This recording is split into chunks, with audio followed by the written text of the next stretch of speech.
Welcome to another episode of Crypto Capsule Commentary, where I answer some of the questions I get from all of you around the world every week. Hope you're ready. Here we go.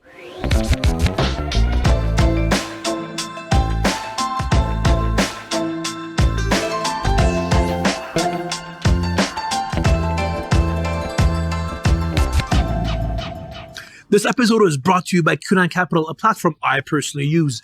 Q9 are bringing a private wealth experience in one of the broadest product sets in crypto directly to young professionals, high-net-worth investors, wealth managers, and corporates. They're offering free cold storage to all new clients and a 12% yield on USD stablecoins. Check out the link above for more details.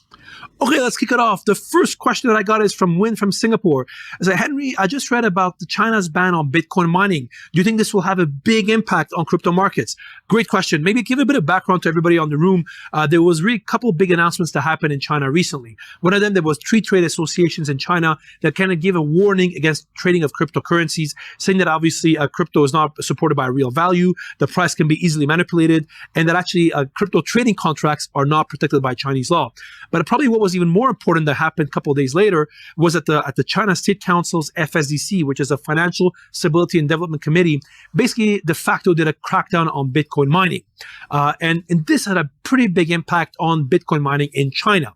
A couple of things that we've been seeing, I think it's important to understand is today, 65% of Bitcoin mining globally happens in China already. Majority actually in Sichuan province. And one thing we're already seeing right now is that Bitcoin miners are moving out of China.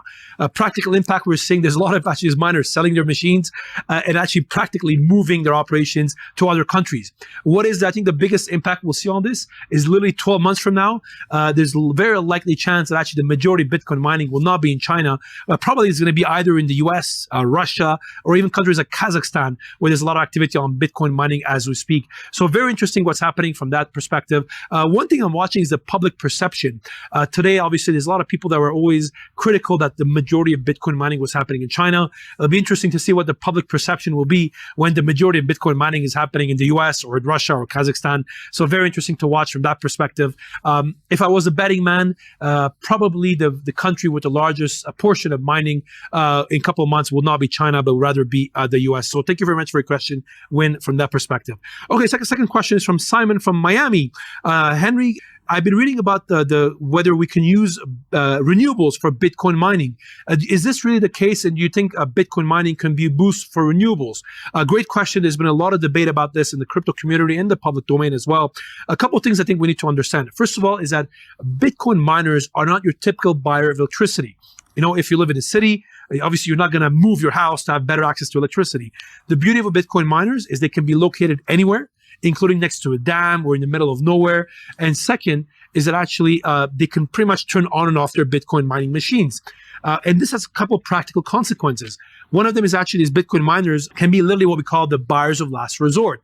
For example, for a lot of, let's say, cities, the electricity consumption peaks in the morning when people wake up and also peaks again at night when people are back home watching TV, cooking dinner, or enjoying time with family.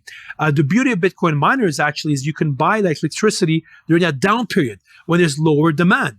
And this is why actually many people believe that actually Bitcoin miners can be a boost, especially to a lot of renewable production sites, because they can actually be that buyer who buys electricity whenever there's less demand from the rest of the ecosystem. And the other thing as well is that, let's not forget, renewable energy is often not very predictable. It's not 24/7. Solar energy peaks during the day when there's sunlight, but obviously there's no sun at night. Same thing with wind. It's very unpredictable. And also hydro. Obviously, the source of hydro is actually often far away from cities where the dams are.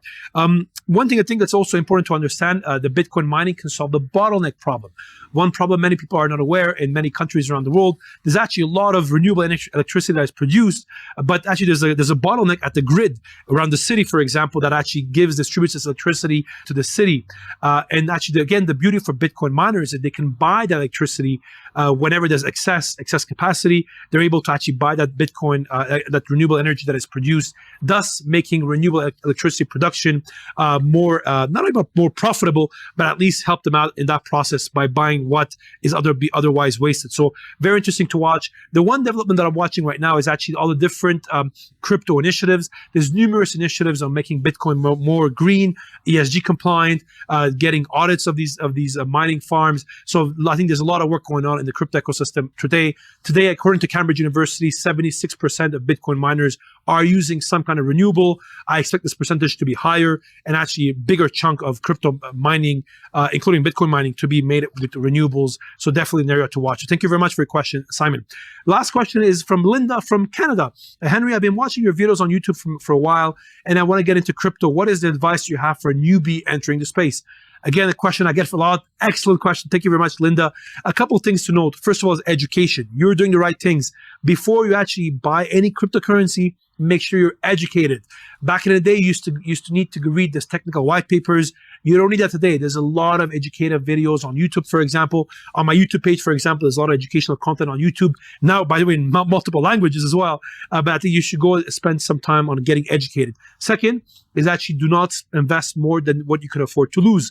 I think the initial investment should be a very small amount that you're very comfortable to lose, but at least the fact that you're invested in will actually get you kind of vested in, and you actually will make you follow the markets. And number 3 as well, please start with the Bitcoin. Start with Bitcoin, Ethereum, or some of the big coins out there.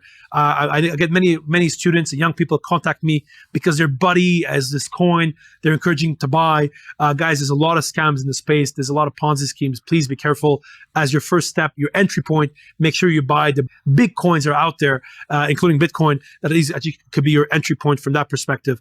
The one thing I also say for most people, you buy and you forget about it. Just buy your cryptocurrencies and completely forget about it. For many of you, especially the young listeners, this is a great career opportunity as well.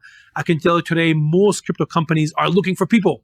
And the fact, if you're passionate about this, reach out to them. There's a lot of jobs in the space, a lot of these companies hiring. So this could be a great way to start your journey in the future of finance and the future of money. That's it for today's, guys. Again, if you have any questions you want me to answer, feel free to comment in the comments below. If you want to ask them privately, you can DM me via Twitter or LinkedIn, and I promise you I will answer them at one point. And again, thank you very much, everybody, for joining. Hope this was insightful, and stay tuned for another episode of Crypto Capsule Commentary. See you guys soon.